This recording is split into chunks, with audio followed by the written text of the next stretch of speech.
प्यारे बच्चों, कैसे हैं? यूसीआई कराला लाइव में एक बार फिर आपका स्वागत है। तो आज हम कुछ नई क्लास के साथ नया शुरुआत करते हैं।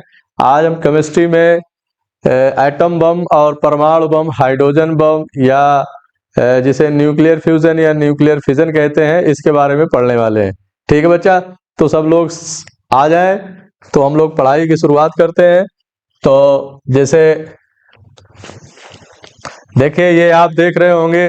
आप इस पे एक बार अंदाजा लगाइए किसका इमेज है, किसका फोटो दिख रहा है आपको यहाँ पर। एक बार देख के बताओ बेटा, ये क्या है? ये कोई कह रहा होगा जहाज है, क्या है? तो ये जो है इमेज जो है बेटा, ये किसका है? ये है एटम बम का। किसका है? एटम बम का। तो परमाणु बम का ये इमेज है। अब परमाणु बम काम कैसे करता है, क्या है, उसी बारे में हम लोग यहाँ पर पढ़ने वाले हैं। ठीक है, तो एक बार यहाँ पर देखो, हम इतना खतरनाक क्यों होता है? क्योंकि एटम बम के अंदर कुछ ऐसी रिएक्शंस होती हैं, अभिक्रियाएं होती हैं, जिसकी वजह से यह खतरनाक होता है। और यहाँ पर देखें, इसका धुआं कितना निकल रहा है आपको। पूरी दुनिया तबाह हो जाती है। इसे नाम से ही पता चल जाता है कि एटम बम या परमाणु बम। ठीक है, तो ये इतना खतरनाक क्यों होता है, इसके बारे में हम इसी क्लास में पढ़ने वाले हैं। तो एक बार आप इसको देखिए, एटम बम किस सिद्धांत पे काम करता है, इसको बात करते हैं। तो ये एटम बम दो सिद्धांत होते हैं यहाँ पर। एक सिद्धांत को बोलते हैं हम, यहाँ पर लिखेंगे, जिसको बोलते हैं nuclear nuclear fusion nuclear fusion. और दूसरा सिद्धांत होता है बेटा, जिसे बोलते हैं न्यूक्लियर फिजन। क्या बोलते हैं? Nuclear fission. Nuclear fission, fusion मतलब होता है संलयन, और फिजन मतलब होता है विखंडन। अगर कोई बड़ा नाभिक छोटे छोटे नाभिक में अगर टूट जाता है तो उसे बोलते हैं विखंडन या फिजन। अगर कोई छोटे छोटे नाभिक अगर बड़ा नाभिक बनाता है तो उसे बोलते हैं फ्यूजन। तो फ्यूज मतलब होता है छोटी छोटी चीजें मिलके बड़ी बन जाए, और फिजन मतलब होता है कोई बड़ी चीज है वो टूट कर क्या हो जाए, छोटे छोटे में बन जाए, तो उसे बोलते हैं फिजन। तो ये जो न्यूक्लियर रिएक्शन है, दो तरीके के होते हैं। एक को बोलते हैं न्यूक्लियर फ्यूजन या नाभिकीय संलयन, और दूसरा है न्यूक्लियर फिजन या नाभिकीय विखंडन।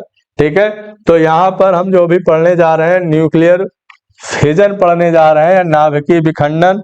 तो आप देखो यहाँ पर, ये जो रिएक्शन है एटम बम के अंदर होती है, ये कैसे होता है इसे आप समझो। तो इसमें लेते क्या है, एक ईंधन लेते हैं। जैसे अगर हमें कोयला जलाना है, भट्ठी जलाना है, तो उसके लिए हमें क्या चाहिए? उसके लिए हमें कोयला चाहिए। क्या चाहिए बेटा? कोयल चाहिए। अगर हमें चूल्हा जलाना है, जैसे घर में छोटा चूल्हा जलाना होता है, तो क्या चाहिए? उसके लिए लकड़ी चाहिए। ठीक है, तो कोई भी चीज है अगर उसे गर्म करना होता है तो उसके लिए क्या चाहिए? तो कोयला चाहिए या तो लकड़ी चाहिए। और उससे अगर बिजली बनाना है तो उसको क्या करना है? पानी को गर्म किया जाता है। पानी को गर्म करेंगे तो गर्म करने के बाद क्या बनेगा? उसमें भाप बनेगा। भाप बनेगा तो उसमें प्रेशर पैदा होगा। प्रेशर पैदा होगा तब उसमें टरबाइन लगाते हैं। टरबाइन में क्या लगे होते हैं? डायनमो लगे होते हैं।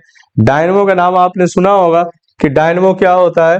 तो डायनमो एक तरीके के एक ऐसा उपकरण होता है जो मैकेनिकल एनर्जी को इलेक्ट्रिकल एनर्जी में कन्वर्ट करता है। क्या बोला हमने? डायनमो। ये सवाल एकदम सीधा आता है, डायनमो किस सिद्धांत पे काम करता है?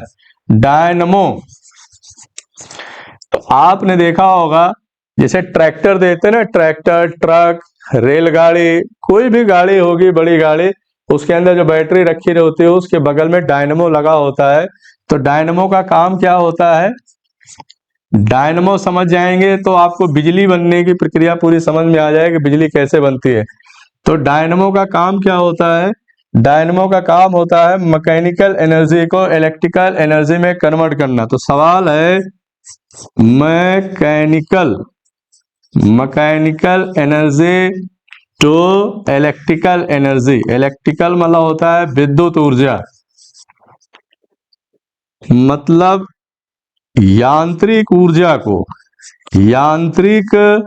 ऊर्जा को विद्युत ऊर्जा में कन्वर्ट करना होता है। किसमें कन्वर्ट करना होता है? विद्युत ऊर्जा में, और उसी से बिजली बनाई जाती है। पूरी दुनिया में जितनी भी बिजली बनती है बिना डायनेमो के नहीं बन सकती है। तो इसलिए ये बात हमें यहाँ पर देखना पड़ेगा कि ये न्यूक्लियर रिएक्टर में न्यूक्लियर फिजन होता है तो उसका क्या सिद्धांत होता है। बात समझ में आ गई? तो डायनेमो एक छोटा सा उपकरण है, छोटा भी हो सकता है, बड़ा भी हो सकता है, बहुत बड़ा हो सकता है, तो वो डिपेंड करता है कि हमारी जरूरत कैसी है। ठीक है, तो डायनेमो किस सिद्धांत पर काम करता है? यांत्रिक ऊर्जा को विद्युत ऊर्जा में या इलेक्ट्रिकल एनर्जी, जैसे अगर मैं अपने हाथ को रगड़ूं अगर ऐसे ऐसे, तो अगर हाथ को रगड़ेंगे तो कौन सी एनर्जी के कौन सी एनर्जी में कन्वर्ट हो रही है? बताइए जरा। हाथ रगड़ेंगे तो कुछ समय के बाद क्या होगा? हाथ हमारा गर्म हो जाएगा। गर्म हो जाने के बाद क्या होगा? उसमें हीट पैदा होगी, ऊष्मा पैदा होगी। तो उसी तरीके से जो मैकेनिकल एनर्जी मतलब डायनेमो होता है वो आपस में रगड़ता है, और जो रगड़ेगा तो वहां मैकेनिकल एनर्जी होगा, फिर उसी से क्या पैदा होती है? फिर बिजली पैदा होती है। तो mechanical energy to electrical energy में कन्वर्ट करने वाले डिवाइस का क्या नाम है? डायनेमो कहते हैं। ठीक है, ये बात आपको समझ में आ गई। ठीक है, तो अब हमारा एटम बम कैसे काम करता है, और एटम बम के अंदर रिएक्शन कितने तरीके की होती है। कुछ काम अच्छे के लिए होता है, कुछ काम खराब के लिए होता है। ठीक है, तो आप इसको देखिए, परमाणु बम या एटम बम, हम लिखेंगे यहां पर एटम बम। तो एटम बम पूछा जाता है कि किस सिद्धांत पे काम करता है? परमाणु बम। बहुत आराम से इसे समझेंगे। परमाणु बम किस सिद्धांत पे काम करता है? तो परमाणु बम सिद्धांत करता है न्यूक्लियर फिजन पर। किस पर करता है? Nuclear fission. फिजन मतलब होता है टूटना, तो उसको बोलते हैं नाभिकीय विखंडन।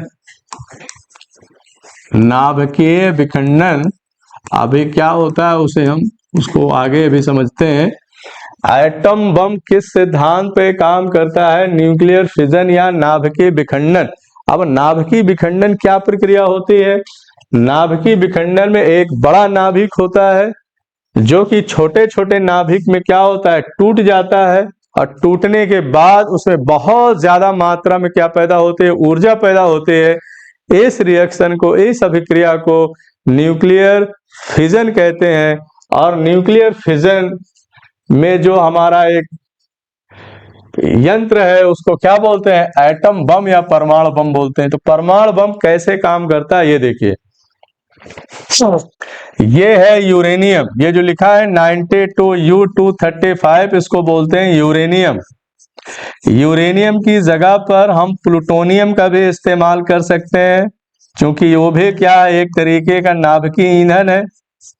जैसे अगर आपको बिजली बनाना है पावर प्लांट में, एनटीपीसी में, एनटीपीसी का मतलब national thermal power corporation, national thermal power corporation में अगर हमें बिजली बनाना है तो हमें क्या करना पड़ता है? हमें कोयले को गर्म करना पड़ता है, कोयले को जलाना पड़ता है। कोयले के जलने से क्या होगा? उसमें बॉयलर लगे होते हैं, बॉयलर में पानी होता है, पानी गर्म होगा तो उसके अंदर भाप बनेगा, अब भाप बनेगा तो भाप में होता है प्रेशर, दबाव होता है। अब वो प्रेशर क्या होगा? वो प्रेशर जो है फिर टरबाइन को घुमाएगा, फिर टरबाइन में लगे होते हैं बहुत सारे डायनेमो लगे होते हैं। वो डायनेमो फिर क्या काम करेगा? मैकेनिकल एनर्जी को इलेक्ट्रिकल एनर्जी में कन्वर्ट करेगा, फिर उस इलेक्ट्रिकल एनर्जी या बिजली जो बनती है उसको बहुत बड़े बड़े ट्रांसफार्मर में स्टोर कर लेते हैं, फिर उसके बाद जहां सप्लाई करना होता है वहां सप्लाई कर दिया जाता है। तो इस तरीके से ये एक तरीके का ईंधन है। जैसे आपको घर में खाना बनाना है तो उसके लिए क्या ईंधन चाहिए? बताइए। उसके लिए लकड़ी चाहिए। ठीक है, तो अगर हमें बिजली बनाना है तो उसके लिए ईंधन लकड़ी से तो बनेगा नहीं, क्योंकि लकड़ी से कितना बॉयलर गर्म करोगे, कितना पानी गर्म करोगे। तो इसकी वजह से उसमें क्या चाहिए हमको? तो उसमें चाहिए हमको यूरेनियम। तो यूरेनियम जैसे कोयला होता है वैसे यूरेनियम भी होता है, लेकिन इसमें नाभिकीय रिएक्शन होता है, इसलिए इसको नाभिकीय ईंधन बोलते हैं। क्या बोलते हैं? नाभिकीय ईंधन बोलते हैं। और ये बहुत हाईटेक प्रोसेस होता है। जैसे भट्टी गर्म करेंगे, उसके ऊपर कोई भगोना रख देंगे, पानी गर्म करेंगे तो पानी गर्म हो जाएगा, लेकिन जो बहुत हाईटेक किया जाता है तो वो इंजीनियर के द्वारा किया जाता है, मैनुअल नहीं कर सकते हैं। ठीक है, तो ये है हमारा क्या? यूरेनियम है जिसे 92U35, इसकी जगह पर आप प्लूटोनियम का भी इस्तेमाल कर सकते हैं, ये भी एक तरीके का नाभिकीय ईंधन है। तो यूरेनियम लेते हैं, यूरेनियम पर भी क्या करते हैं, न्यूट्रॉन लेते हैं, न्यूट्रॉन की क्या कराते हैं, इस पर बमबारी कराते हैं। तो देख रहे हैं यहाँ पर बम्बार्डमेंट होता है। बम्बार्डमेंट का मतलब होता है, जैसे अगर आपको माचिस की तीली जलाना है तो माचिस की डिबिया पर क्या लगा होता है, फास्फोरस लगा हुआ है, और माचिस की जो तीली है उसमें फास्फोरस लगा है, और जो उसकी डिबिया है उस पर लेड टेट्रा ऑक्साइड लगा हुआ है। तो जब उसको रगड़ते हैं तब जाके वो माचिस जलती है, अगर आप ऐसे रख देंगे तो माचिस नहीं जलेगी। तो इस रिएक्शन को चालू करने के लिए हमें किसकी जरूरत पड़ती है बेटा, न्यूट्रॉन की जरूरत पड़ती है। तो न्यूट्रॉन से क्या किया जाता है, इस पर बम्बार्डमेंट का मतलब होता है इसको ऐसे फेंका जाता है ऐसे। तो जब इस पर फेंक देंगे तो ये जो यूरेनियम है ये टूटेगा, क्या होगा, टूटेगा। टूटने को ही क्या बोलते हैं, विखंडन बोलते हैं। तो ये अनस्टेबल न्यूक्लियस या अस्थायी नाभिक में टूटेगा कुछ समय के लिए। अस्थायी नाभिक में क्या हो जाएगा, ये ब्रेक हो जाएगा, टूटेगा, और फिर क्या होगा, ये डिस्टर्ब हो जाएगा। उसके बाद क्या होगा, फिर छोटे छोटे नाभिक में, फिर क्या होगा, छोटे छोटे नाभिक में टूटेगा, फिर आगे ये अस्थायी बनेगा। उसके बाद देखिए यहाँ 56Ba41, इसको बोलते हैं बेरियम, क्या बोलते हैं, बेरियम बोलते हैं। और ये जो Kr लिखा है इसको बोलते हैं क्रिप्टॉन, क्या बोलते हैं, क्रिप्टॉन। तो 36 Kr 92, 56Ba141, और प्लस यहाँ देखो क्या लिखा है, एनर्जी। इतनी मात्रा में, अधिक मात्रा में इसमें ऊर्जा पैदा होती है कि आसपास जो है एकदम प्रेशर बढ़ जाएगा, बहुत ज्यादा, एकदम जैसे आंधी आ गई, और टेम्परेचर बढ़ जाएगा, सब जलता हुआ चला जाएगा, और प्रेशर टेम्परेचर इतना ज्यादा हो जाता है, इसीलिए बहुत घातक होता है ये। तो एनर्जी यहाँ पर कम से कम 200 मेगा इलेक्ट्रिक वॉट या 200 MeV एनर्जी यहाँ पैदा होती है। और पैदा होने के बाद फिर क्या होता है, ये 3 न्यूट्रॉन निकलते हैं, देख रहे हैं यहाँ 30N1 लिखा हुआ है। तो एक न्यूट्रॉन ये हो गया, एक न्यूट्रॉन ये हो गया, एक न्यूट्रॉन ये हो गया। अब आप कहेंगे ये न्यूट्रॉन क्या करता है, अब इसको हम नेक्स्ट समझते हैं कि ये न्यूट्रॉन से होता क्या है। बात समझ में आ गई। नाभिकीय विखंडन में क्या काम होता है, नाभिकीय विखंडन में एक बड़ा नाभिक लेते हैं जिसमें न्यूट्रॉन की बमबारी कराते हैं, तो ये फिर अस्थायी नाभिक में टूट जाता है। उसके बाद फिर जो है ये 2 बड़े और नाभिक में टूटता है, छोटे छोटे नाभिक में टूटता है। उसके बाद इसमें क्या पैदा होता है, 3 न्यूट्रॉन पैदा होते हैं। इस तरीके से ये जो एनर्जी लिखा हुआ है, ऊर्जा लिखा है, इसी ऊर्जा की वजह से क्या होता है, भयानक विनाश होता है। ठीक है, तो विनाश क्यों होता है, क्योंकि इसका टेम्परेचर कम से कम 10,000 डिग्री सेल्सियस से ज्यादा टेम्परेचर हो जाता है, और फिर आसपास जितनी भी चीजें होती हैं वो सब जल जाती हैं, और इसमें जहरीली गैसें इतनी निकलती हैं कि आदमी सांस नहीं ले पाता, घुटन की वजह से सब विनाश होता चला जाता है, इसलिए खतरनाक होता है। अब ये रिएक्शन नाभिकीय विखंडन 2 तरीके की होती है, उसको हम समझते हैं कि नाभिकीय विखंडन कितने तरीके से हमें यहाँ पर पढ़ना है। ठीक है, तो ये 2 तरीके के हैं। इसके अंदर होता है बेटा, एक होता है चेन रिएक्शन। चेन रिएक्शन क्यों बोलते हैं, और चेन रिएक्शन में 2 तरीके के रिएक्शन है, एक होता है अनकंट्रोल्ड और एक होता है कंट्रोल्ड न्यूक्लियर रिएक्शन, और होता है एक अनकंट्रोल्ड न्यूक्लियर रिएक्शन, मतलब अनियंत्रित नाभिकीय अभिक्रिया कहते हैं इसको कहते हैं नियंत्रित नाभिकीय रिएक्शन। तो ये नियंत्रित और अनियंत्रित, कंट्रोल और अनकंट्रोल कैसे कहते हैं ये देखना। अनकंट्रोल वाला कहाँ होता है, अनकंट्रोल वाला एटम बम में होता है। कहाँ होता है, तो ये जो रिएक्शन लिखा है परमाणु बम वाला है, एटम बम वाला है, इसका है एटम बम वाला है। क्या होगा, ये 3 न्यूट्रॉन निकालेगा। अब समझो यहाँ पर ये जो न्यूट्रॉन है ये भी 3 न्यूट्रॉन निकालेगा, 0N1 0N1 0N1। ये जो एक न्यूट्रॉन, ये भी 3 न्यूट्रॉन निकालेगा। ये जो न्यूट्रॉन, ये भी 3 न्यूट्रॉन निकालेगा। आप समझिए इसकी साइन समझिए, इतना घातक क्यों होता है। Atom bomb. और ये जो न्यूट्रॉन है बेटा, ये भी 3-3 न्यूट्रॉन निकालेगा, ये भी 3-3 निकालेगा। इसका मतलब हर न्यूट्रॉन कितने न्यूट्रॉन निकालेगा आगे? 3। अगर यहाँ पर एटम बम में ये रिएक्शन होगा तो 3 निकलेगा, 3 के आगे फिर 3 निकलेगा, फिर 3 के आगे फिर 3 निकलेगा, फिर 3 निकलेगा, 3, और बहुत बड़ा एरिया कवर कर लेगा। और जहां जहां न्यूट्रॉन जाएगा वहां वहां टेम्परेचर बढ़ा देगा, तापमान बढ़ जाएगा, प्रेशर बढ़ जाएगा, आंधी तूफान जैसे स्थिति पैदा हो जाएगी और विस्फोट होता चला जाएगा और आग लगती चली जाएगी और दुनिया तबाह होती चली जाएगी। इसलिए इतना घातक होता है। अब ये क्या है बेटा, ये कंट्रोल नहीं होता, ये क्या होता है? अनकंट्रोल्ड होता है, अनियंत्रित होते हैं। इसलिए एटम बम में कौन सा रिएक्शन होता है? अनकंट्रोल्ड न्यूक्लियर रिएक्शन होता है। परमाणु बम में कौन सा रिएक्शन होते हैं? Uncontrolled nuclear reaction. बात समझ में आ गई आपको? फिर ये 3-3 निकालेगा, आपको समझ में आ गया? अब तक कितना लिखेंगे? एंड लास्ट में लिखेंगे एंड सो ऑन। और इस तरीके से रिएक्शन और भी आगे बढ़ती चली जाएगी और विनाश होता चला जाएगा। ठीक, तो आपको समझ में आ गया? एक बड़ा नाभिक छोटे छोटे नाभिक में टूट जाता है, बहुत ज्यादा मात्रा में ऊर्जा पैदा होते हैं और टेम्परेचर प्रेशर इतना बढ़ जाता है कि जीवन वहां संभव नहीं होता और ये विनाशकारी स्थिति पैदा हो जाती है, जिसे हम बोलते हैं परमाणु बम। और इसके अंदर रिएक्शन कौन से होते हैं? अनकंट्रोल्ड न्यूक्लियर रिएक्शन, अनियंत्रित नाभिकीय अभिक्रिया होती है। ठीक, दूसरा इसमें बात करते हैं कंट्रोल्ड न्यूक्लियर रिएक्शन, जिसको बोलते हैं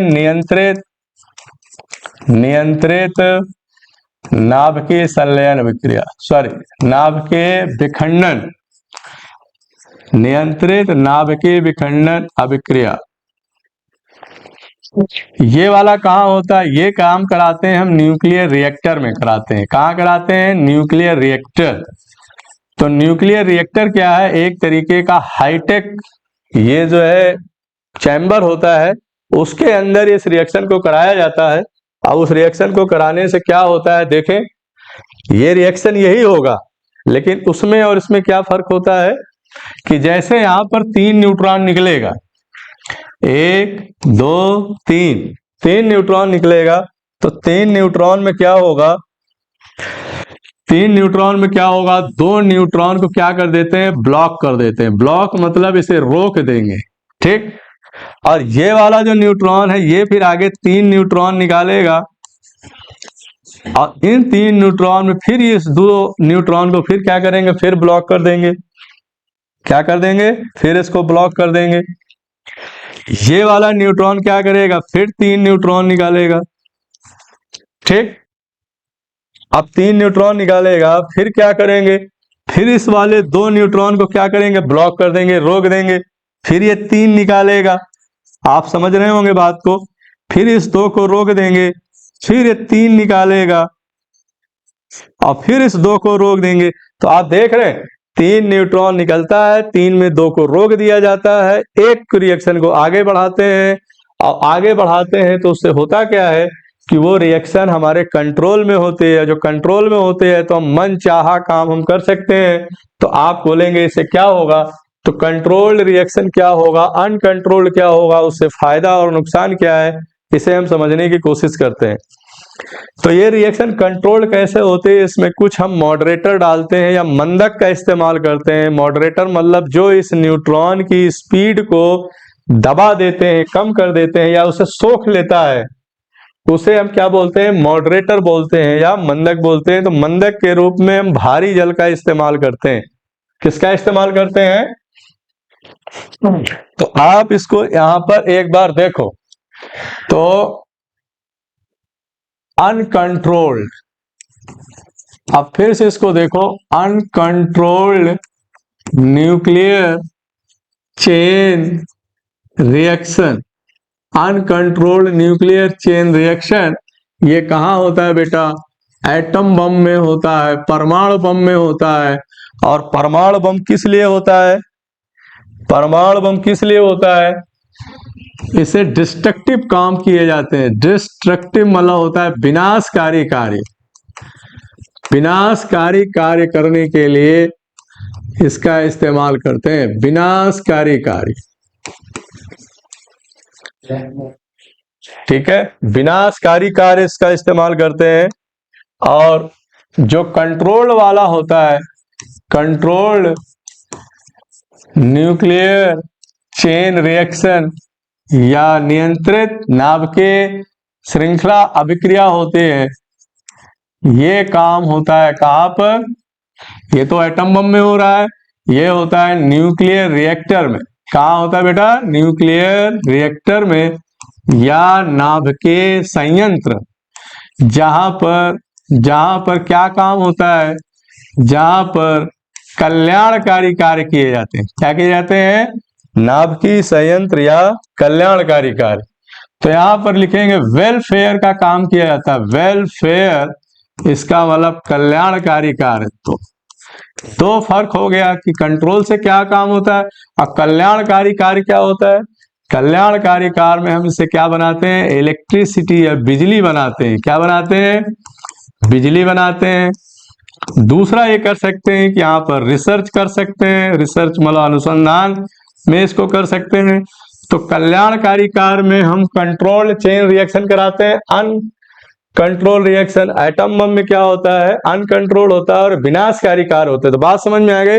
तो चाहे कल्याणकारी कार्य कराओ चाहे विनाशकारी काम कराओ, दोनों में क्या हो रहा है? फिजन हो रहा है। बड़ा नाभिक छोटे छोटे नाभिक में क्या हो जाता है बेटा? टूट जाता है।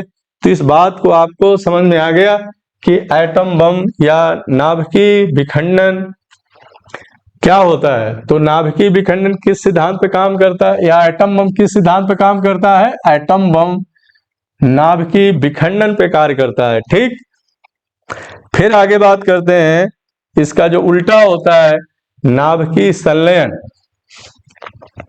नाभिकीय संलयन में क्या होता है? आप देखो यहां पर, यहां लिखा है फ्यूजन। क्या लिखा है? फ्यूजन। तो इसको बोलते हैं नाभिकीय संलयन। इसमें छोटे छोटे नाभिक, अब इसमें अंतर भी करेंगे, छोटे छोटे नाभिक मिलकर एक बड़ा नाभिक बनाते हैं। अब आप समझो यहां पर कैसे बनता है, ये काम कहाँ होता है। तो नाभिकीय संलयन पर कौन सा बम काम करता है? तो इस पर काम करता है बेटा हाइड्रोजन बम। क्या काम करता है? Hydrogen bomb. तो दो सवाल हो गए हमारे, एटम बम और हाइड्रोजन बम। तो अब आपसे पूछा जाए हाइड्रोजन बम किस सिद्धांत पर काम करता है? न्यूक्लियर फ्यूजन, जिसमें छोटे छोटे नाभिक मिलकर एक बड़ा नाभिक बनाता है। और बड़ा नाभिक जो है बहुत ज्यादा मात्रा में ऊर्जा निकालता है। यहां पर भी एनर्जी निकलती है, देखो ऊर्जा वहां पर भी निकल रही थी, एनर्जी वहां भी निकल रही है, एनर्जी यहां पर भी निकलती है। तो यहां देखिए लिखा है ना एनर्जी, और यहाँ पर करीब 17.6 मेगावाट या एमईवी जो है आपकी एनर्जी निकलती है, और लगातार हमको जो है इतनी एनर्जी मिलती रहती है। तो देखो ये क्या है? ड्यूटेरियम। ड्यूटेरियम क्या है पता है आपको? ड्यूटेरियम बोलते हैं हम हाइड्रोजन का जो आइसोटोप होता है। क्या होता है? हाइड्रोजन का आइसोटोप 1H2 प्लस, ये ट्राइटियम है, उसको बोलते हैं 1S3। ये हाइड्रोजन का तीसरा आइसोटोप है, इसको 1S3 बोलते हैं, इसको 1H2 बोलते हैं। ये छोटे छोटे नाभिक होते हैं, मिल करके क्या करते हैं? बड़ा नाभिक बनाता है। बड़ा नाभिक क्या होता है? अनस्टेबल होता है, अस्थायी होता है, कुछ समय के लिए होता है। उसके बाद ये फिर टूट के ये क्या बना देता है? देखो यहाँ पर हीलियम बना देगा और न्यूट्रॉन बना देगा। आप देखो यहाँ पर इस रिएक्शन को, तो यहाँ क्या बनेगा? हीलियम को बोलते हैं बेटा 2He4 और प्लस 0N1। तो अगर आप इस रिएक्शन को बैलेंस करोगे तो ऊपर 2 है, 3 है, 3 2 5, और यहाँ 4 है और एक 5, नीचे क्या? 1 1 2, और ये 2 यहाँ 0 हो गया, तो बैलेंस हो गया। इसका मतलब नाभिकीय संलयन या न्यूक्लियर फ्यूजन में कौन सा प्रोडक्ट बनता है? तो आपसे ऑप्शन में आएगा helium plus neutron, helium plus proton, helium plus electron. तो आपको याद रखना है कि ये रिएक्शन कहाँ होता है। तो ये रिएक्शन नेचुरल होता है। क्या होता है? नेचुरल होता है। और ये होता कहाँ है? सन में होता है सूरज, और कहाँ होता है स्टार, तारे। तो आप बताइए, तारे से जो हमको इतनी एनर्जी मिलती है लगातार, सूरज से जो इतनी एनर्जी मिलती है, ये जो धूप देख रहे हैं आप, बहुत तेज गर्मी होती है, लगातार इतना टेम्परेचर हमको लगातार इतने सालों से मिलता आ रहा है, इसमें कौन से अभिक्रिया होते हैं? तो बोलेंगे नाभिकीय संलयन। बात समझ में आ गई? तो सवाल बताइए, सूर्य से हमें जो लगातार ऊर्जा की प्राप्ति हो रही है हजारों लाखों साल से, उस सूर्य में किस प्रकार की अभिक्रिया होती है? तो उसका जवाब क्या होगा? नाभिकीय संलयन। ठीक है, तो अब आप एक सवाल का जवाब बताइए कि यहां लिखा है एटम बम, ये लिखा है एटम बम या परमाणु बम, और दूसरा लिखा है हाइड्रोजन बम। ठीक है, तो हाइड्रोजन बम, एटम बम, तो ये किस सिद्धांत पे काम करता है एटम बम? तो एटम बम जो है किस सिद्धांत पे काम करता है? तो यह हो गया आपका न्यूक्लियर, ये हो गया न्यूक्लियर फ्यूजन, और ये क्या हो गया आपका? Nuclear fission. Nuclear fission, fission मतलब होता है विखंडन, और हाइड्रोजन बम में क्या लिखेंगे? Nuclear fusion, nuclear fusion. ठीक है, तो इसको बात को याद रखना, क्योंकि बार बार ये सवाल जो है हमसे पूछता है कि एटम बम किस सिद्धांत पे काम करता है, हाइड्रोजन बम किस सिद्धांत पे काम करता है। बाकी सब हमने यहाँ पर देख लिया। अब आगे बात करते हैं इसके अंतर के, इसमें डिफरेंस क्या होता है इस रिएक्शन में। ठीक है, तो आप देखो यहाँ पर इसमें क्या क्या फर्क होता है। तो यहाँ पर आप लिख लो विखंडन, यहाँ लिख लो विखंडन, फिजन में विखंडन हो जाएगा। ऊपर चाहे तो आप लिख लीजिए एटम बम। ठीक है, तो एटम बम और हाइड्रोजन बम में फर्क भी समझ में आ जाएगा। और फ्यूजन क्या होगा? फ्यूजन में होगा संलयन, छोटा नाभिक मिलके बड़ा नाभिक बनाता है। और इसके आगे यहाँ पर लिख दीजिए आप हाइड्रोजन बम, हाइड्रोजन बम। ठीक, तो पहला अंतर है, पहला है इसकी परिभाषा क्या है? तो heavier nucleus splits into lighter nuclei, कोई भारी नाभिक होता है, न्यूट्रॉन के बमबारी करने पर वो छोटे छोटे नाभिक में स्प्लिट हो जाता है, टूट जाता है, तो वो हो गया विखंडन। Lighter nuclei fuse to give heavier nucleus, और छोटे छोटे नाभिक फ्यूज होके, फ्यूज मतलब मिल करके एक बड़ा नाभिक बनाता है, तो उसको बोलते हैं नाभिकीय संलयन, जो कि हमने पीछे आपने डायग्राम में या रिएक्शन में उसको देखा। ठीक, तो यह पहला अंतर हो गया। दूसरा हो गया चेन रिएक्शन, चेन मतलब श्रृंखला। जैसे हमने देखा ना नाभिकीय विखंडन में, न्यूक्लियर फिजन में दो तरीके के रिएक्शन होते हैं, एक कंट्रोल्ड होता है, एक अनकंट्रोल होता है। तो यहाँ पर है अकर्स, मतलब यहाँ होता है, पाया जाता है। लेकिन हाइड्रोजन बम में कोई ऐसी रिएक्शन नहीं होती है कि कंट्रोल और अनकंट्रोल, चेन रिएक्शन नहीं होता है, तो यहाँ पर नहीं होता है। तो ये फर्क हो गया।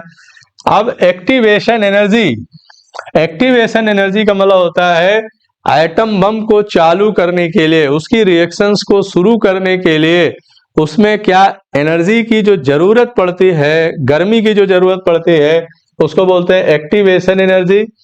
तो यहाँ रिलेटिवली लो, इसका मतलब बहुत ज्यादा टेम्परेचर आपको नहीं देना पड़ता है, थोड़ा आप न्यूट्रॉन की बमबारी करेंगे, एटम बम जो है क्या होगा? चालू हो जाएगा और अपना रिएक्शन जो है शुरू कर देगा। लेकिन न्यूक्लियर फ्यूजन चालू करने के लिए एक्सट्रीमली हाई, इसका मतलब एक ऐसा कहा जाता है कि हाइड्रोजन बम को चालू करने के लिए कम से कम एक एटम बम वहां पर फोड़ना पड़ेगा। क्यों? क्योंकि जब हाइड्रोजन बम चालू करेंगे तो उसके लिए बहुत ज्यादा एनर्जी चाहिए, मतलब लगभग 10 की घात 7 केल्विन, इतना तापमान की जरूरत पड़ती है। अब आप एक के आगे 7 जीरो लगा देंगे तो आप समझ सकते हैं 2 4 5 6 7 कि कितने डिग्री सेल्सियस या कितने केल्विन ताप हो जाएगा। तो आप समझ सकते हैं, तो ये ताप तभी पैदा होगा जब वहां पर एटम बम ब्लास्ट होगा। तो एटम बम ब्लास्ट होगा तो जो है क्या होगा, वहां पर हाइड्रोजन बम की रिएक्शन शुरू होगी।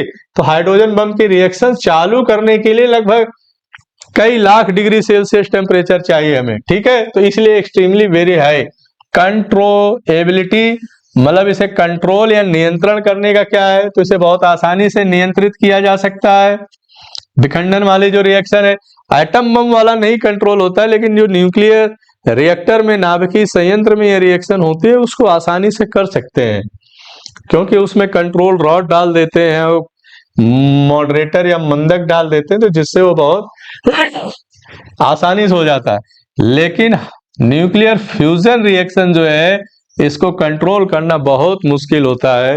तो ये हो गया हमारा अगला अंतर, यूज ऑफ रिलीज एनर्जी। इसका मतलब न्यूक्लियर विखंडन में जो नाभिकीय संयंत्र में जो रिएक्शन होती है, उसमें इस्तेमाल करना, उससे जो एनर्जी निकलती है उसको इस्तेमाल करना बहुत आसान होता है, इजी होता है। यूज ऑफ रिलीज एनर्जी, इसका मतलब कोई नाभिक अगर विखंडित होता है, उससे जो ऊर्जा निकलती है, एनर्जी निकलती है, उसका इस्तेमाल करना बहुत क्या होता है, आसान होता है। लेकिन हाइड्रोजन बम या न्यूक्लियर फ्यूजन से जो एनर्जी निकलती है, उसको कंट्रोल करना क्या है, उसको इस्तेमाल करना बहुत मुश्किल होता है। इसलिए हाइड्रोजन बम अगर कहीं पर ब्लास्ट कर गया, तो फिर समझिए वो महाविध्वंस की स्थिति पैदा हो जाएगी, उसको कंट्रोल करना क्या होता है, बहुत मुश्किल हो जाता है। तो आगे बात है नेचर ऑफ प्रोडक्ट, मतलब नेचर ऑफ प्रोडक्ट का मतलब होता है जो इसके उत्पाद निकलते हैं, उत्पाद की प्रकृति। मतलब अगर कोई एटम बम है या नाभिकीय विखंडन है, तो उसके जो प्रोडक्ट बनते हैं, उसमें जो बाई प्रोडक्ट बनते हैं, उसके बाद जो उसमें लास्ट में चीजें मिलती हैं, वो क्या होती है, रेडियो एक्टिव होता है। तो रेडियो एक्टिव का मतलब होता है रेडियो सक्रिय पदार्थ। रेडियो सक्रिय का मतलब हो गया कि ये धरती में, वायुमंडल में हजारों हजारों साल तक ये पड़े रहते हैं, और इसके अंदर से जो केमिकल निकलते हैं, वो अपने अंदर से भी रेडिएशन निकालते हैं, और वहाँ आसपास का जो जनजीवन होता है बहुत प्रभावित होता है।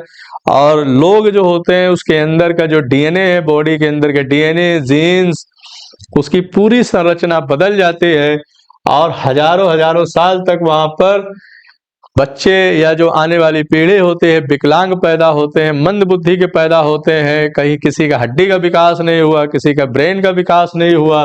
तो ये रेडियो एक्टिव मटेरियल से ये नुकसान होता है। तो नाभिकीय विखंडन जो होता है, वो रेडियो एक्टिव पदार्थ निकालते हैं, और वो बहुत ही घातक होता है।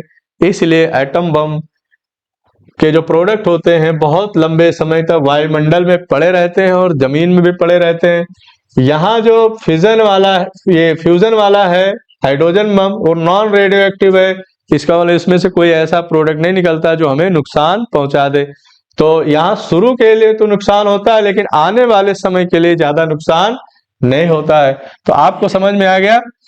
तो यहाँ रेडियो एक्टिव मटेरियल निकलते हैं जो जनजीवन पर या लोगों को प्रभावित करते हैं। जैसे आपने सुना होगा, दुनिया में सबसे पहले हिरोशिमा और नागासाकी पर अमेरिका के द्वारा एटम बम छोड़ा गया था।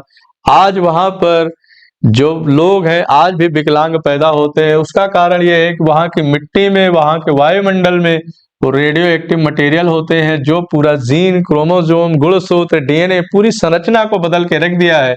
इसलिए कहा जाता है कि रेडियो एक्टिव मटेरियल निकलता है जो कि बहुत घातक होता है। ठीक है। तो ये अगला है कि सोलर एनर्जी सोर्स, क्या सोलर एनर्जी से कुछ निकलता है? तो बोले नहीं, विखंडन में सोलर एनर्जी का कोई इस्तेमाल नहीं है, तो नो है। और तो यहां पर है एस, बिल्कुल सोलर सिस्टम में या सूर्य में जो रिएक्शन हो रहा है उसको बोलते हैं नाभिकीय संलयन या न्यूक्लियर फ्यूजन बोलते हैं। तो यहाँ पर होता है अकरेंस। अकरेंस मतलब होता है या कहाँ होता है, मतलब कहाँ पाए जाते हैं। तो ये आर्टिफिशियल तरीके से होता है। इसको हम बम में, एटम बम में क्या है, आर्टिफिशियल तरीके से, कृत्रिम रूप से वहां पर न्यूट्रॉन की बमबारी करा के उसका विखंडन कराते हैं, तो ये आर्टिफिशियल होता है। लेकिन न्यूक्लियर फ्यूजन जो होता है, जो सूर्य में हो रहा है, तारों में हो रहा है, जितने भी आकाशीय पिंड है, वो नेचुरल होता है। नेचुरल मतलब प्राकृतिक होता है। इसके लिए हाइड्रोजन बम का अगर परीक्षण करना है तो फिर आपको तो बहुत ज्यादा करना पड़ेगा, लेकिन ये ज्यादातर नेचुरल प्रोसेस होता है, ठीक है। और आगे न्यूक्लियर वेस्ट, मतलब नाभिकीय जो कचरा बचता है, नाभिकीय कचरा बोलते हैं इसको, कि एटम बम या नाभिकीय कचरा बोलते हैं इसको। तो न्यूक्लियर वेस्ट होता है, इसीलिए आने वाली पीढ़ियों के लिए नुकसान करता है। पेड़ पौधे रहते हैं, फिर फसल पैदा करेंगे, मिट्टी में होगा, फिर वो उसमें अनाज में जाएगा, फल में जाएगा, तो न्यूक्लियर वेस्ट होता है, इसलिए घातक होता है। यहाँ पर न्यूक्लियर वेस्ट नहीं होता है, कोई भी चीज बचती नहीं है। फिर एप्लीकेशन, मतलब इसका इस्तेमाल कहाँ करते हैं, तो इसका इस्तेमाल कहाँ करते हैं बेटा, तो ये है एप्लीकेशन में nuclear reactor, ISR large hadron collider.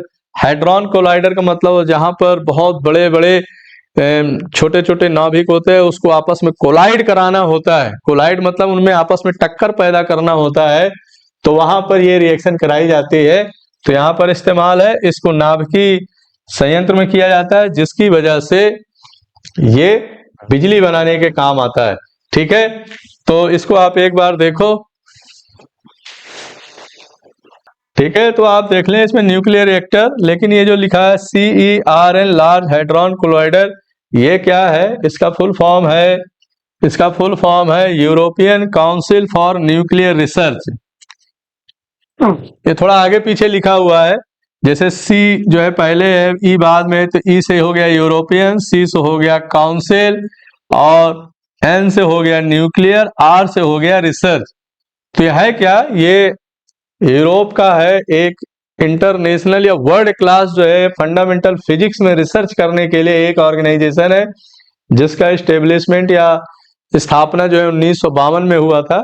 तो आप अगर CERN का नाम सुनते हैं तो CERN एक तरीके का फंडामेंटल फिजिक्स रिसर्च ऑर्गेनाइजेशन, एक संगठन है जो कि वर्ल्ड क्लास है। जैसे आप देखें भारत में जो है स्पेस के फील्ड में क्या है, इसरो है, ठीक है। तो उसी तरीके से पूरी दुनिया के लिए क्या है, हाइड्रोजन बम या न्यूक्लियर फ्यूजन कराने के लिए ये क्या है, एक CER, एक RN क्या है, एक प्रकार का ऑर्गेनाइजेशन है।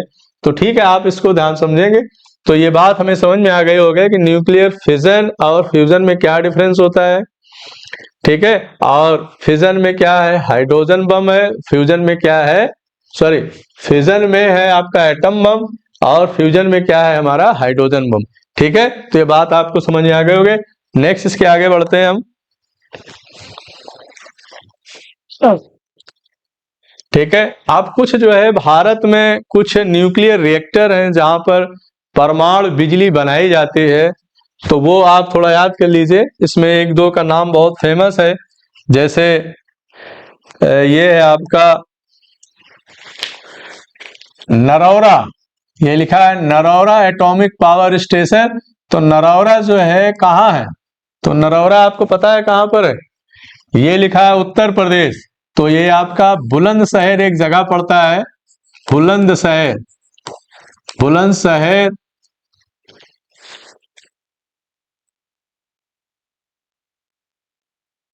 बुलंदशहर जिले में पड़ता है, ये जो कि पश्चिमी उत्तर प्रदेश का हिस्सा है, ठीक है। यहाँ पे न्यू दिल्ली भी लिखा है। फिर है ये तुम्हारा राजस्थान, जिसको बोलते हैं रावत भाटा, तो रावत भाटा है। फिर है काकरा पावर स्टेशन जो कि गुजरात में है, और फिर तारापुर एटॉमिक पावर स्टेशन जो कि महाराष्ट्र में, कभी कभी ऐसा आता है मिलने मिलाने के लिए। फिर है कैगा, कैगा जो है तुम्हारा कहाँ है, वो कर्नाटका में है, कैगा जनरेटिंग स्टेशन। और यहाँ पर एक और नोट कर लीजिए, Kudankulam, Kudankulam power station, Kudankulam power station जो कि आपका कहाँ है, तमिलनाडु में। तो इस तरीके से कुछ बहुत फेमस पावर स्टेशन है जहां पर बिजली बनाई जाती है। अब आपसे एक सवाल मैं पूछता हूं कि पूरे भारत में सबसे ज्यादा बिजली किससे बनाई जाती है, तो एक सवाल बताइए, पूरे भारत में सबसे ज्यादा बिजली किससे बनाई जाती है, मतलब सबसे ज्यादा बिजली किससे बनाई जाती है, किससे बनाई जाती, मतलब हमें जो बिजली की सप्लाई होती है वो सबसे ज्यादा कहाँ से आती है? तो पहला ऑप्शन है एनटीपीसी, दूसरा ऑप्शन है न्यूक्लियर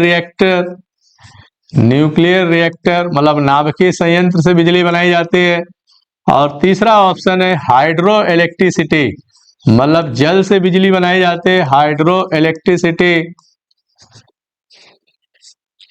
और चौथा ऑप्शन है हमारा विंड एनर्जी या पवन ऊर्जा से।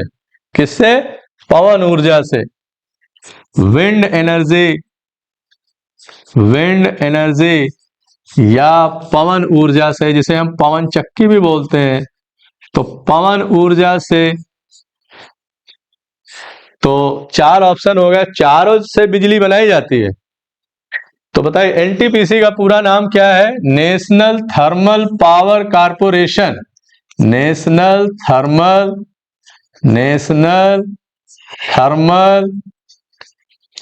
Power corporation. तो इससे क्या है, कोयले से बिजली बनाई जाती है। सबसे ज्यादा हमारे यहाँ बिजली जो बनाई जाती है किससे बनाई जाती है? कोयले से बनाई जाती है।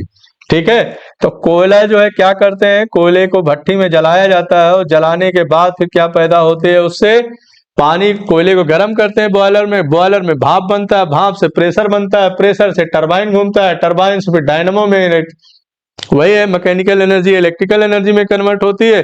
तो सबसे ज्यादा बिजली किससे बनाई जाती है? एनटीपीसी से बनाई जाती है। ठीक, और सबसे कम बिजली किससे बनाई जाती है?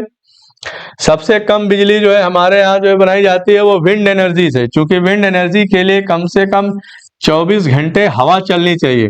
सो सबसे कम विंड एनर्जी पवन ऊर्जा से, और न्यूक्लियर रिएक्टर से लगभग 3% बिजली बनाई जाती है पूरे देश में, जितनी बिजली इस्तेमाल होते है। हाइड्रो इलेक्ट्रिसिटी का भी परसेंटेज है लेकिन उतना नहीं है। तो सबसे ज्यादा बिजली एनटीपीसी से, सबसे कम किससे बनाई जाती है? विंड एनर्जी या पवन ऊर्जा से। पवन ऊर्जा वही सक्सेस है जहां पर हवा हमेशा चलती रहती है, और समुद्र के किनारे पर समुद्र तटीय जितने राज्य हैं, उड़ीसा हो गया, तमिलनाडु, कर्नाटक, आंध्र प्रदेश, ये जो समुद्र वाले एरिया है, चूंकि यहाँ पर हवाएं चलती हैं, वहां पर उससे टरबाइन घूमता है। बाकी पूरे भारत में ये सक्सेस नहीं है कहीं पर। तो ये बात आपको बिल्कुल समझ में आ गई होगी। ठीक है, तो इसमें तो देखते हैं इसमें, अब हम इसमें कुछ आगे पढ़े थे आपको कि मॉडरेटर एंड कूलेंट क्या होते हैं। तो मॉडरेटर का मतलब होता है कि जो रिएक्शंस होती हैं न्यूक्लियर रिएक्टर के अंदर। हम न्यूक्लियर रिएक्टर तो इसमें देखेंगे तो हमारा ये क्या है, ये हमने देखा था कि जो न्यूक्लियर रिएक्टर है वो न्यूक्लियर रिएक्टर होता क्या है, एक तरीके का चैम्बर होता है। तो अब आप देखें यहाँ पर ये इस तरीके का चैम्बर है, और यहाँ पर देखो क्या लिखा है, ए डिलेड न्यूट्रॉन और U2O3 फ्यूल रॉड। U2O3 क्या है, उसको बोलते हैं हम यूरेनियम का एक अयस्क होता है, यूरेनियम का एक अयस्क होता है जिसको बोलते हैं पिच ब्लेंडे। क्या बोलते हैं? PITCHBLENDA। U3O8 होता है ये, इसको बोलते हैं पिच ब्लेंडे। अयस्क क्या होते हैं जिससे यूरेनियम निकाला जाता है। ठीक है, तो यूरेनियम का क्या है, ये एक प्रकार का अयस्क है। इसमें ये U235 है, यहाँ पर डाला जाता है। इससे क्या होते हैं, न्यूट्रॉन निकलते हैं बाहर। ठीक है, तो जब न्यूट्रॉन निकलते हैं बहुत ज्यादा मात्रा में, तो ये लिखा है fission event usually produces more than 1 neutron. तो एक से ज्यादा न्यूट्रॉन जब निकलेगा, तो आपको अभी हमने रिएक्शन में पहले बात किया था कि जब न्यूट्रॉन ज्यादा निकलते हैं तो उनकी स्पीड क्या होती है, कभी कभी बहुत ज्यादा हो जाती है, और ज्यादा हो जाएगी तो जो न्यूक्लियर रिएक्टर होता है उस न्यूक्लियर रिएक्टर की दीवार को, उसकी वॉल को छेद करके या तोड़ करके बाहर आ सकते हैं। अगर ये न्यूट्रॉन बाहर आ गए वायुमंडल में, तो ये मान लिया जाता है कि जो न्यूक्लियर रिएक्टर है वो लीक हो गया है, मतलब उसके अंदर कुछ ऐसी रिएक्शन। अब वो न्यूट्रॉन क्या होंगे, वायुमंडल में आ जाएंगे जहां हम लोग रहते हैं। तो अगर ये बाहर आ गया तो फिर ये 3-3 न्यूट्रॉन निकालेगा, 3-3 न्यूट्रॉन फिर आगे बढ़ेगा। तो ये एक तरीके का एटम बम की तरह काम करने लगेगा। अगर ये किसी चैम्बर में काम करा रहे हैं तो वो न्यूक्लियर रिएक्टर की तरह काम करेगा। अगर ये चैम्बर फट गया, दीवार फट गई, तो वो क्या होगा, एटम बम की तरह काम करने लगेगा। और एटम बम फिर उसी तरीके से आग लगेगी, प्रेशर बढ़ेगा और धुआं, जहरीली गैसें निकलेंगे, लोग मरना चालू हो जाएंगे। इसलिए उससे बचने के लिए जैसे पता चलता है कि न्यूट्रॉन की स्पीड बढ़ने वाली है, उसके अंदर क्या डाल देते हैं, water as a coolant and moderator flows between fuel rod. ये यूरेनियम की रॉड है जहां रिएक्शन हो रही है, जिसपे न्यूट्रॉन लगातार बमबारी कर रहे हैं।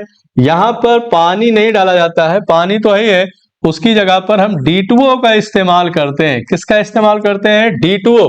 देखो अब समझो, यहां पर H2O क्या है, H2O साधारण जल है। कौन सा जल है, साधारण जल है या नॉर्मल वाटर है।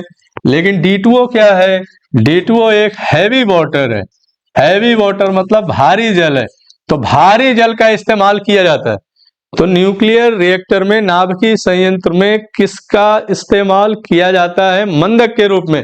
तो मंदक किसके रूप में, तो यहां होगा हैवी वाटर या भारी जल, जिसका फॉर्मूला क्या होता है, जिसका फॉर्मूला क्या होता है, भारी जल का फॉर्मूला होता है D2O। लेकिन यहाँ H2O का भी इस्तेमाल कर सकते हैं, लेकिन सबसे ज्यादा भारी जल का इस्तेमाल करता है, जिससे न्यूट्रॉन क्या होते हैं, सुस्त हो जाते हैं, दब जाते हैं और वो रिएक्शन आराम से होती रहती है। तो इसीलिए बोला गया है कि मॉडरेटर का इस्तेमाल करते हैं, ताकि वो न्यूट्रॉन बाहर ना आए। और अगर बाहर आ गया तो समझ लीजिए वो एक तरीके का एटम बम हो जाएगा, और फिर वो क्या होगा, खतरनाक हो। इसीलिए देखिए, जापान में भी उस बार सुनामी आई थी, फुकुशिमा, आपने नाम सुना होगा, जो न्यूक्लियर रिएक्टर था। बोले अगर न्यूक्लियर रिएक्टर के आसपास अगर आ गया, कहीं उसकी दीवार फट गई न्यूक्लियर रिएक्टर की, तो रिएक्शन जो अंदर चल रही है वो क्या होगा, वायुमंडल में बाहर आ जाएगा, लोगों को बहुत क्या होगा, नुकसान हो जाएगा। इसलिए सबसे बड़ा खतरा बना रहता है कि न्यूक्लियर रिएक्टर की जो दीवारें हैं, न्यूक्लियर रिएक्टर की जो रिएक्शन है, वो बाहर वायुमंडल में ना आए। ठीक है, तो आप इसको यहां समझो, मॉडरेटर, मॉडरेटर या मंदक के रूप में किसका किसका इस्तेमाल किया जाता है, तो इसको यहां नोट कर लीजिए। पहला है भारी जल, जिसको हम बोलते हैं भारी जल, जिसको बोलते हैं D2O। क्या बोलते हैं, D2O। दूसरा बोलते हैं ग्रेफाइट रॉड, तो ग्रेफाइट की छड़ें भी इस्तेमाल करते हैं, ग्रेफाइट की छड़ें भी इस्तेमाल करते हैं।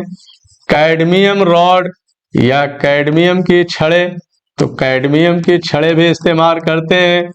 ठीक है, और कार्बन डाइऑक्साइड का भी इस्तेमाल किया जाता है।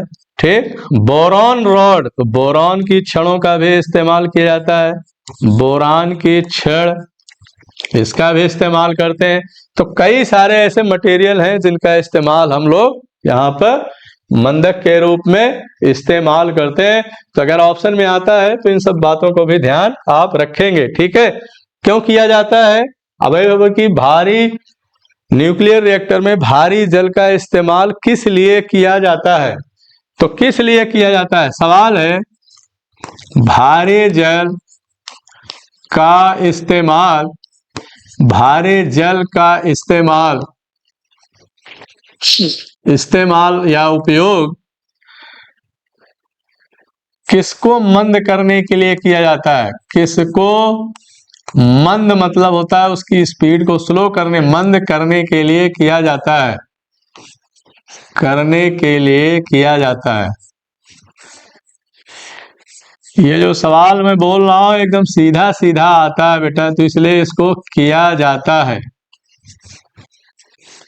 तो पहला ऑप्शन है इलेक्ट्रॉन की स्पीड को कम करने के लिए इस्तेमाल किया जाता है, दूसरा है न्यूट्रॉन, और तीसरा है प्रोटॉन, प्रोटॉन, और चौथा है हमारा सभी की स्पीड को कम करने। तो सबकी जरूरत तो पड़ती नहीं आपको, न्यूक्लियर रिएक्टर में तो हम केवल न्यूट्रॉन का इस्तेमाल करते हैं, तो इसलिए किसकी स्पीड को कम करने के लिए करते हैं, तो इसका सही जवाब क्या होगा, न्यूट्रॉन की स्पीड को कम करने के लिए, मंद करने के लिए मंदक का प्रयोग किया जाता है, जिसमें क्या आता है ऑप्शन में, भारी जल आता है। क्या आता है बेटा, भारी जल।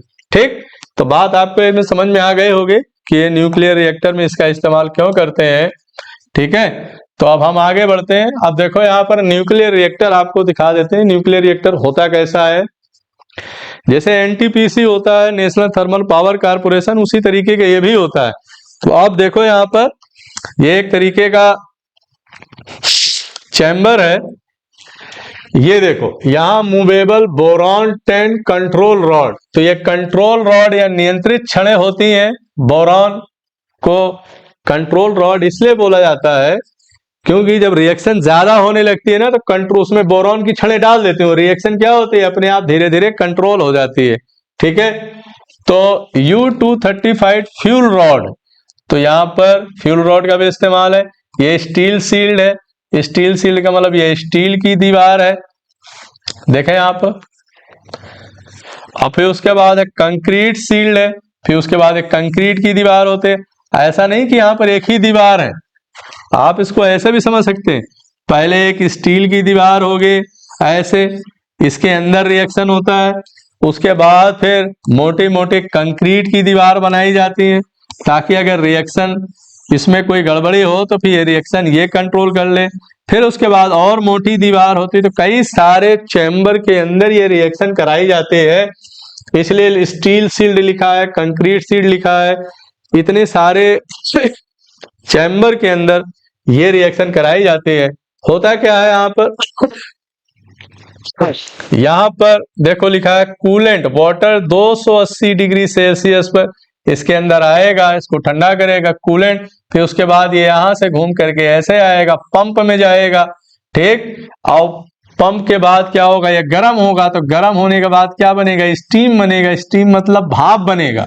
क्या बनेगा, मैंने आपको बताया ना कि यूरेनियम का इस्तेमाल क्यों है। यूरेनियम इसके अंदर जलेगा, जलने के बाद क्या होगा, जब जलेगा तो इसके अंदर पानी आएगा, पानी क्या होगा, गर्म होगा, फिर वही पानी क्या होगा, बाहर आएगा।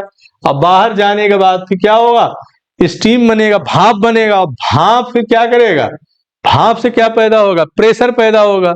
अब प्रेशर पैदा होगा तो टरबाइन जनरेटर, और टरबाइन घूमेगा। जब टरबाइन घूमेगा तो इसी के बगल में क्या लगा है, डायनमो लगा हुआ है। क्या लगा है, डायनमो। और डायनमो क्या कर देगा, फिर इलेक्ट्रिसिटी जनरेट कर देगा, बिजली बना देगा। तो लगातार यूरेन, जैसे जैसे आपने एनटीपीसी में नहीं देखा, एनटीपीसी में कोयला जलता है। क्या जलता है, कोयला जलेगा।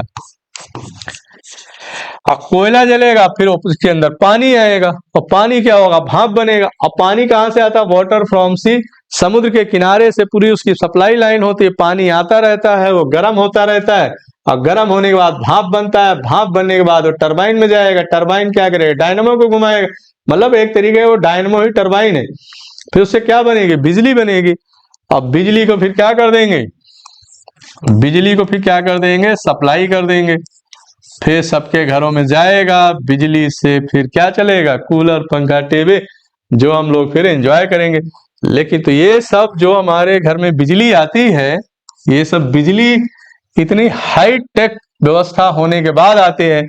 लेकिन अगर यहाँ पर कोई दिक्कत आ गई, कोई परेशानी हो गई, तो वही रिएक्शन क्या हो जाएगी, बाहर आ जाएगी।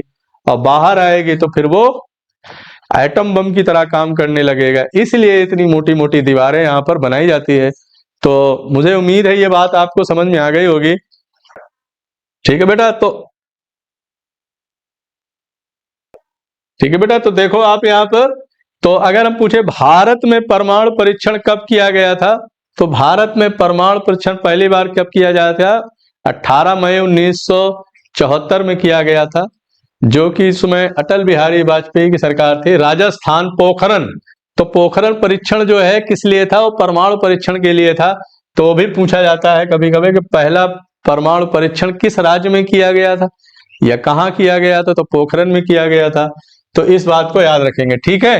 तो इस तरीके से आप इसमें देखेंगे बहुत सारे सवाल छोटे छोटे या बड़े बड़े आएंगे। तो आप शुरू में फिर आ जाते हैं हम,